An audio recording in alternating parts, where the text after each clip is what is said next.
ধূমপান স্বাস্থ্যের পক্ষে ক্ষতিকারক। এটি ক্যান্সারের কারণ। আমাদের ভিডিও আপনাদের কেমন লাগছে? ভালো লাগলে অবশ্যই কমেন্ট করে সাবস্ক্রাইব করে জানাবেন। আপনাদের কমেন্ট, সাবস্ক্রাইব আমাদের মনোবল আরও বাড়াবে। ধন্যবাদ। শীতের সকাল মানেই গ্রামের বাতাসে এক ধরনের নরম মিঠে গন্ধ। কুয়াশার চাদরে ঢাকা চারপাশ। দূরের তালগাছগুলো যেন ধোঁয়ার ভেতর দাঁড়িয়ে আছে। উঠোনে পড়ে থাকা শিশির বিন্দু সূর্যের আলোয় টিম টিম করে জ্বলছে। এমন এক সকালে আব্দুল করিমের বাড়িতে আজ বিশেষ আয়োজন, রস পিঠা কাটুন। ওই শাহানা, চাল ভিজাইছিস তো?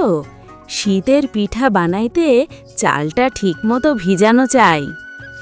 ভিজাইছি মা, কাল রাত থেকেই ভিজানো, আজ সকালে ধুইয়া বাটা করব।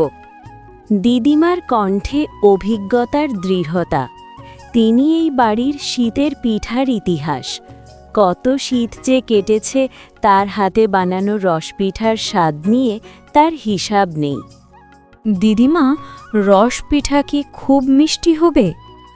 মিষ্টি তো হবেই রে, তবে মনের মতো হলে তবেই আসল মজা। আমি আজ পিঠা কাটতে সাহায্য করব। গতবার তো শুধু খাইছি। হ্যাঁ, আজ সবাই কাজ করবে। শীতের সকালে কাজ করলে শরীরও ভালো থাকে। চাল বাটার শব্দে উঠোন ভরে ওঠে। ঘর ঘর আওয়াজ। পাশে উনুনে জ্বলে উঠেছে আগুন। খেজুরের রসের পাতিল বসানো হয়েছে চুলায়।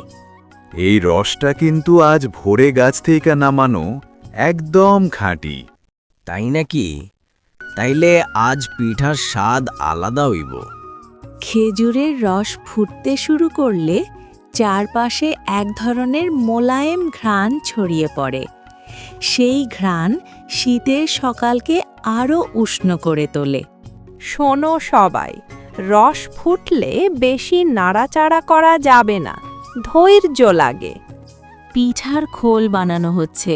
চালের গুঁড়ো দিয়ে পাতলা খোল তৈরি করে তার ভেতর নারকেল আর গুড়ের পুর দেওয়া হচ্ছে। রাশেদ, খোলটা বেশি পাতলা করিস না, নাইলে ছিঁড়ে যাবে।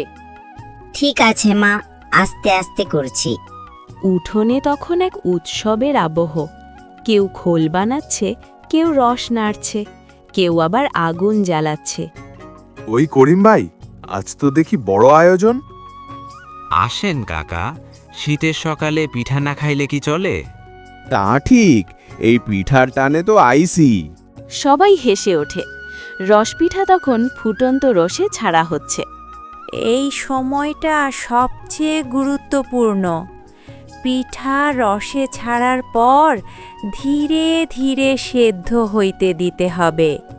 দিদিমা, আমি কি একটা পিঠা নামাতে পারি? না রে, গরম, দূরে থাক। অবশেষে সেই মুহূর্ত আসে, রসপিঠা কাটুন। চলো সবাই বসো, গরম গরম পিঠা খাওয়া যাক। আমি প্রথম কামড় দেব। না, আমি। পিঠা কাটা হয়। ভেতর থেকে রস চুইয়ে পড়ে। শীতের সকালে সেই গরম পিঠার স্বাদ যেন জীবনের সব ক্লান্তি মুছে দেয়। সত্যি কথা, এইটা শুধু গ্রামের শীতে পাওয়া যায়। সবাই নীরবে খেতে থাকে, শুধু মাঝে মাঝে সন্তুষ্টির হাসি। এই যে একসাথে বসে খাওয়া, এইটাই আসল সুখ। ঠিক বলছো মা। সূর্য তখন কুয়াশা ভেদ করে পুরো উঠোনে আলো ছড়িয়েছে। শীতের সকাল ধীরে ধীরে দুপুরে রূপ নিচ্ছে। রসপিঠার সেই সকালে শুধু খাবার নয়, জমে থাকে স্মৃতি, ভালোবাসা আর একসাথে থাকার আনন্দ।